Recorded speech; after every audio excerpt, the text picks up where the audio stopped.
Hi, and welcome to episode 51 of the Fertility Rewire podcast. And in this episode, I'm going to talk to you about why you must not accept normal and you must not accept unexplained from the fertility tests that you have.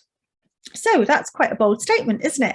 I'm working with clients, as you know, as I've talked about before. And one of the things when we're working together, if they haven't already had tests, they haven't already had blood tests and hormone profiles, then this is something that I actively encourage them to have. And then often what happens when they get their results back is they say, oh, the doctor said everything's normal, so it's unexplained. Their doctor said there's nothing more that they can do at their end. And I always ask at this point for them to get a copy of the results so we can have a look at the copy of the results together. Now, what this shows us more often than not is if you think, for example, thyroid stimulating hormone, I would encourage you to always have your thyroid tested if you are experiencing fertility issues, or even if you're just starting to think about trying for a family. Look at the thyroid stimulating hormone, TSH. Now, the way the thyroid stimulating hormone works is that the higher the level of thyroid stimulating hormone in your blood, the lower your thyroid activity is. Okay, so a high TSH would show us that your thyroid is functioning below par, or that it is an underactive thyroid. And the reason for that is that your body is producing this stimulating hormone to stimulate your thyroid. And the more stimulation it needs, the poorer it's working without it. Does that make sense? So if you have a low TSH result, a low thyroid stimulating hormone, then your thyroid isn't needing any help. It's functioning well, and maybe it's functioning too much. And that's when we get into a hyperactive thyroid issue.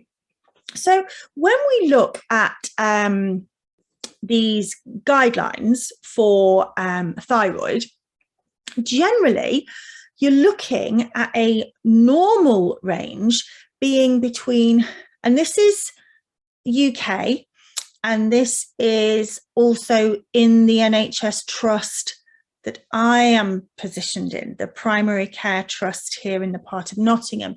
And there is a slight change in some parts of the country. So I saw some test results this week. So these are the test results I'm talking to you about. The reference range, so that is the range of the low, and below that, the medical profession need to give you treatment, and high and above that, the medical profession need to give you treatment. And that range is 0.27 to 4.2.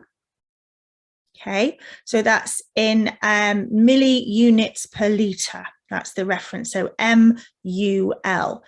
0.27 to 4.9. Okay, so below that, you've got an overactive thyroid, you're demonstrating ill health. Above that, you've got an underactive thyroid that will need something doing, you're demonstrating ill health. And what we have to realize, ladies and gentlemen, is that our medical model of healthcare, which I adore and we are so blessed to have, but our medical model of healthcare is to treat ill health. It is to treat at the point that health is affected. It is not about, oh, well, you're a little bit on the low side, so perhaps you might want to look into different ways to support your thyroid. That doesn't work. It's very cut and dried. So I have a client this week who has had her results back and her thyroid is 4.2. Now that's not far off 4.9, is it? But it's normal. Now, in terms of pregnancy and fertility, if you Google what's the optimum TSH for fertility, what you will find is research articles suggesting that less than or equal to 2.5 is where you want to be. 4.5, and this lady's is 4.2. So we're working together, looking at ways we can support her thyroid through other methods to try and bring that function of the thyroid more into balance. And what is really significant about this? Well, there's a couple of things. One is, and I'm sorry, I am going to talk about stress, but cortisol massively affects the thyroid function. So if you have stress, if you have cortisol at significant levels, your thyroid function will be affected. So that's one aspect that we need to look at.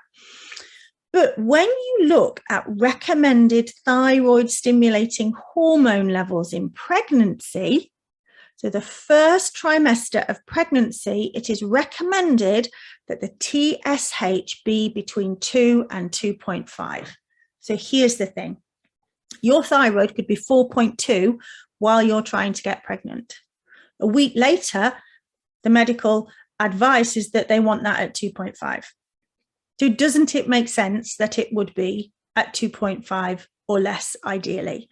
And some fertility clinics will look at this and will support that thyroid function, to give you medication perhaps to support that.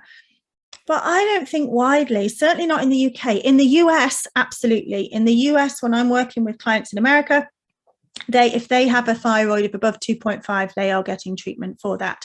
I also have a client in Europe who's also had treatment when her thyroid function was suboptimal. And this is what I want us to think about.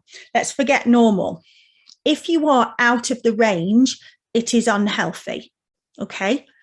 If it is within the range, but at the lower side or the upper side, it is suboptimal. If it's in the middle, we're looking more at optimal. So get your test results and have a look at them. When it comes to ferritin, now you may not routinely been tested for ferritin, but this client that I have, it was one of the tests that we talked about and that she requested. Her ferritin has come back as 19. Now, the ferritin reference range is huge. It's something like, and I don't have this to hand, but I think it's 5 is the lowest, to 265. Now, ferritin represents your iron stores. It doesn't represent the iron in your body. That's in your hemoglobin, your red blood cells. It represents your iron stores. And you are symptomatic as a woman generally if your ferritin is below 50. 50. But 5 is normal. I'm doing little inverted commas with my hands. If you're watching on YouTube, you'll be able to see that, but I will just explain that if you're listening on a podcast or audio. So at 19, I would say we can do more with that. That's suboptimal. We can improve that. We've got room for improvement there. And lots of articles, when you Google and you look through advice about ferritin, in Australia for sure, and also in America, is suggested that a female's ferritin level should be no lower than 30 or 50.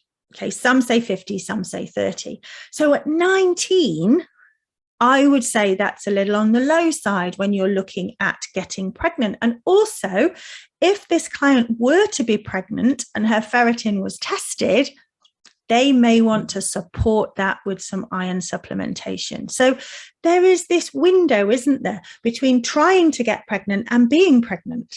Fertility is about trying to get pregnant. And you could be pregnant within that cycle of trying.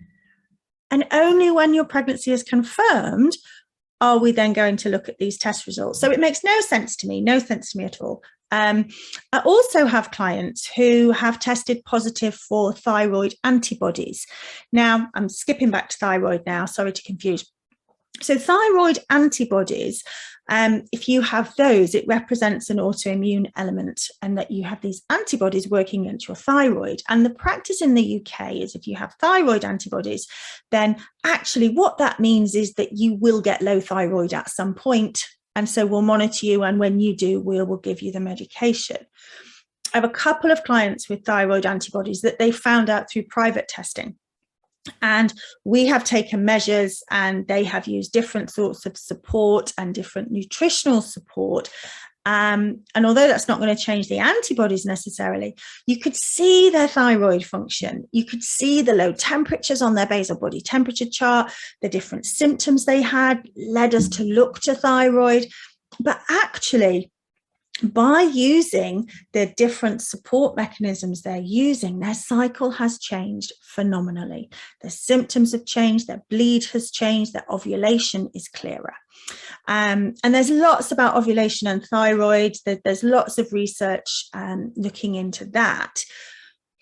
Thyroid levels are so important in pregnancy because there is such an effect on your thyroid stimulating hormone on the growing fetus. And so it is so important that this thyroid level is optimal while you are trying to conceive. Okay, so if you haven't had your thyroid stimulating hormone tested and you're on a fertility journey, I would suggest that you get that tested, especially if your basal body temperatures are below 36, if you're testing in Celsius. And also if you're experiencing tiredness, perhaps you've got issues with your hair or your nails, that can be an indicator as well. And sometimes there aren't clinical indicators, because remember, we see those at ill health, but we know that in normal functioning, we want to nip that in the bud as soon as we can.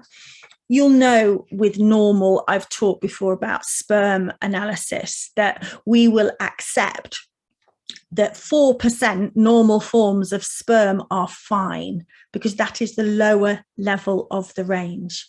So we accept 96% of sperm as abnormal, being fine. Are you happy with that? Are you honestly happy with just okay? Or do you want to make this as better as you can? As better as you can, as best as you can, perhaps. Yes. Do you want to make this as best as you possibly can? Because remember, this isn't about or just about getting pregnant. This is about getting pregnant with a healthy baby that will go to full term, a healthy baby. It's not just about getting pregnant. So when we're looking at factors, so for example, with low ferritin, iron deficiency is linked, yes, to fertility issues, but also to low birth weights of babies, to miscarriage, and also preterm delivery. And there's very similar risk factors when you're looking at thyroid dysfunction as well. Okay, so that's just thyroid and ferritin. Okay, when we get on to look at further aspects, like if you're just inside for your follicle stimulating hormone or you're just inside for your progesterone, let's make it better. Let's not accept normal as okay. Let's make it better, because normal means you're not unhealthy if you're at the lower or the higher level of the range, but you could very easily be. Another one before I go to think about is vitamin D. And I would suggest that you always get your vitamin D tested. I think I've mentioned this before on a specific podcast, but I worked with a client who was working with Leeds Fertility Clinic in Yorkshire here in the UK. And it was brilliant because they tested her vitamin D and they wouldn't start the IVF until her and her partner's vitamin D were at optimal levels. So it does happen in some fertility clinics. It's not going to happen at your family doctor level. So this is where you need to really inform yourself and look into ways to improve your results, because it is possible. It is possible. If you want to know any more about that, if you want to have a chat with me about that, if you've got a question you want to ask, drop me a line at kat@fertilityrewire.com, or I'm on Instagram at Fertility Rewire. And, you could find me that way, or put something in comments here on YouTube or on the podcast. But I hope that makes sense. I hope that has given you something to start to look a little bit further into. We must not accept the word normal. We're looking at optimal health of you for your fertility and optimal health for your baby. All right. Take care then. Bye-bye.